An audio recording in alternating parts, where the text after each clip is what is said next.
আমরা তো সবসময় দুধের মানে ছানাটা দিয়ে মিষ্টিটা তৈরি করি এই কাটারি ভোগ মিষ্টি। তো আজকে চালের গুঁড়া দিয়ে এই মিষ্টির রেসিপিটা করলাম। আসসালামু আলাইকুম সবাইকে, কেমন আছেন সবাই? আশা করি ভালো আছেন, আলহামদুলিল্লাহ আমিও ভালো আছি। এখানে ঘিয়ের সাথে দিয়ে দিলাম 1 কাপের একটু কম হবে শুকনা চালের গুঁড়া। ঘিয়ের সাথে ভেজে নেব, 2-3 মিনিটের মতো ভাজবো এটা। তারপর দেখেন এখানে দিলাম মানে 1 টেবিল চামচের মতো হবে মানে সুজি দিলাম। এগুলো কিছুক্ষণ ভেজে নেব। আর এগুলা ভেজে নিলে সুবিধা কি মানে একদম সফট হবে, তার জন্য ভেজে নিতে হবে। আর মিষ্টি খাবার একটু লবণ না দিলে কিন্তু মানে মিষ্টির ব্যালেন্সটা ঠিক থাকে না। তো এখানে 1/2 কাপ দিলাম চিনি। সবগুলো একসাথে ভেজে নিচ্ছি। আর আমার চ্যানেলে মানে আমার ভিডিও যারা দেখেন কিন্তু আমার চ্যানেলটাকে এখনও সাবস্ক্রাইব করেনি, তাদের কাছে অনুরোধ রইল আমার চ্যানেলটাকে অবশ্যই একটু সাবস্ক্রাইব করে রাখবেন। আর এখানে যে কিছুটা এলাচের গুঁড়া দিয়ে দিলাম। আর মিষ্টির মধ্যে এলাচের গুঁড়া দিলে কিন্তু দারুণ লাগে। আর এটা কিছুক্ষণ ভাজার পর এখন এই যে 1 কাপের মতো মানে লিকুইড দুধ যেটা জাল করা ছিল সেটা দিয়ে দিলাম। আমি অল্প অল্প দিচ্ছি, বেশি দিব না, কারণ যতটুকু লাগে আর কি এটার মধ্যে।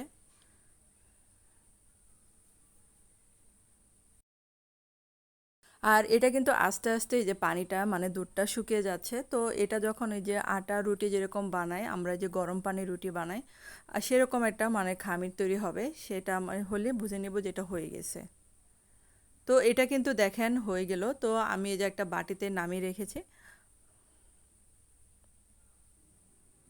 আর এটা কিন্তু বেশি মানে শক্ত করা যাবে না, তাহলে মিষ্টিটা কিন্তু শক্ত হয়ে যাবে। তো হাত দিয়ে মানে অল্প করে একটু মথে নিচ্ছি। আর এখানে দুইটা মানে ভাগে ভাগ করব। তো গরম ছিল দেখে মানে আস্তে ধীরে এটা মানে ধরতে পারছি আর কি।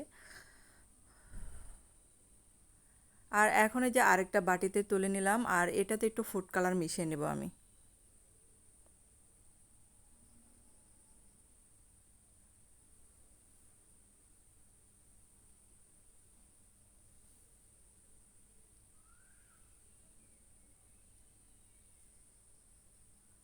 আর এটা কিন্তু হবে মিষ্টির ভিতরে পুরটা, তার জন্য আর কি এই কালারটা দেওয়া।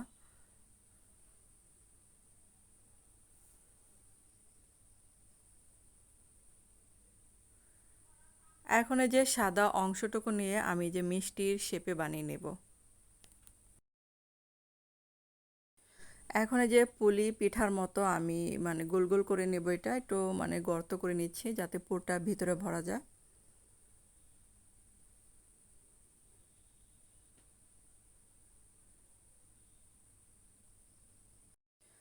এখন এই যে লাল অংশটা এরকম গোল গোল করে এটার ভিতরে ভরে দিতে হবে।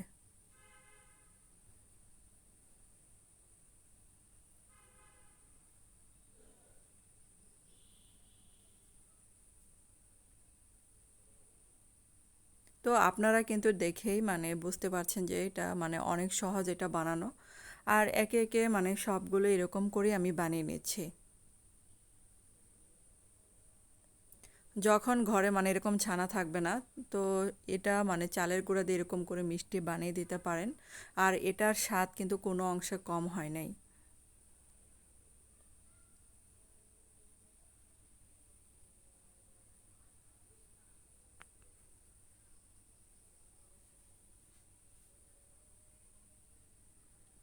তো সবগুলো এরকম মানে ভিতরে পুরটা ভরে এরকম গোল গোল করে হাত দিয়ে একটু চেপে চেপে দিতে হবে।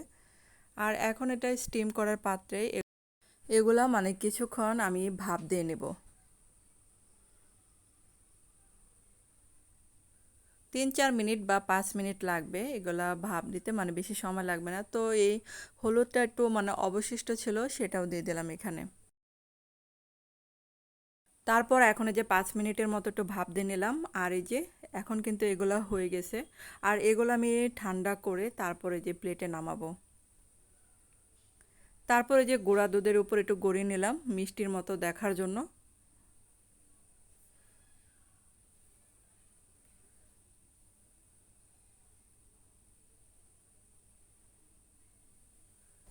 এখন এই যে মাঝখান দিয়ে একটু কেটে নিতে হবে।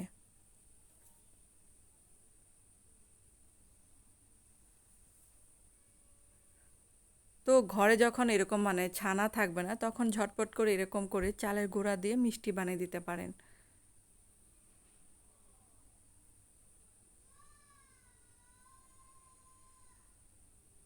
তো দেখতে পাচ্ছেন যে কতটা সফট হয়েছে, আপনাদের দেখাচ্ছে এখন। তো ধন্যবাদ সবাইকে এতক্ষণ আমার ভিডিওটা দেখার জন্য। ভালো থাকবেন, সুস্থ থাকবেন।